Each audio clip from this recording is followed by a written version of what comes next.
there are many more high quality women than there are high quality men. Why is that?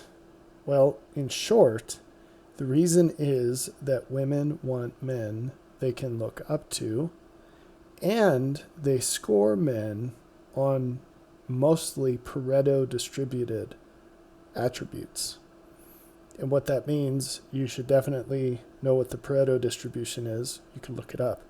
What that means, though, is that there are far fewer people with better than you have on those kinds of attributes.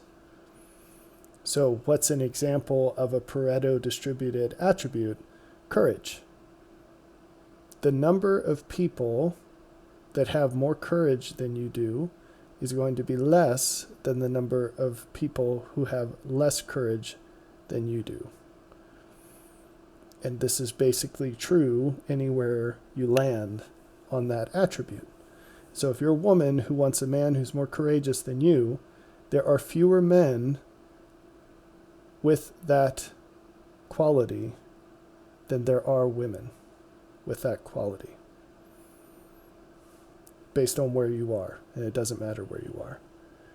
The same goes for other things that they're interested in that are Pareto distributed. Honesty, faith, wisdom, sincerity, etc.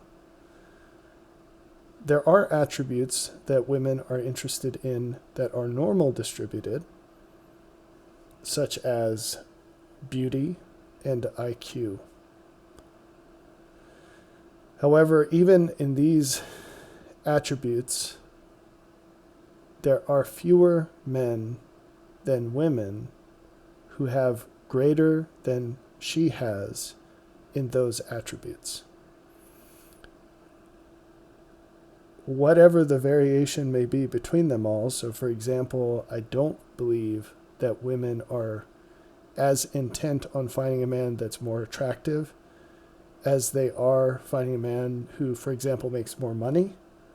That one's Pareto. Whatever the variation may be, in aggregate, it's very clear that what a woman is looking for in a high-quality man is much rarer than what a man is looking for in a high-quality woman. And so what are those attributes? Well, high among them is going to be age. And age is something that's obviously plentiful in the population. Every single person who makes it past 18 was once 18. Beauty. Men absolutely care about looks. Interestingly, the research shows that they don't care about this more than women do. Women care a lot more about it than they let on. But it's really no different, so that one's kind of a wash. But so far we're dealing with things that are abundant, relatively speaking. Another thing a guy will tell you is he's looking for someone who's not a terrible person. That's not exactly a high bar, right?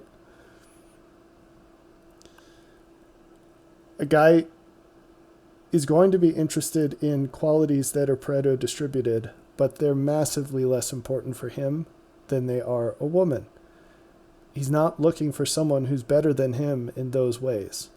He's basically just looking for someone that can abide with him. A person who makes life better than it would be without her.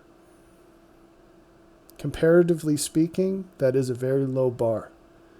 The kicker is the higher the quality the woman is, the more exaggerated this shortage of men will be. Because most of the attributes by which a woman qualifies a man as high quality are Pareto distributed. So the higher she is on those curves, the rarer a man will be who advances beyond that. This is a reality that any woman who's interested in finding a high-quality man is going to have to contend with. The good news is that most human beings are absolute doofuses. Therefore, if you're a woman seeking a high quality man, this is not exactly a highly competitive arena. If you understand what you're looking for and you're willing to do what it takes to get such a man, it's a piece of cake. Compared to if the general female population understood the worth of such a thing and was going after it too. Then it would be really, really hard. But in your case, you're very early to the game, and as long as you're young enough, there's absolutely a window for you to find a much higher quality man than the average. So, good luck.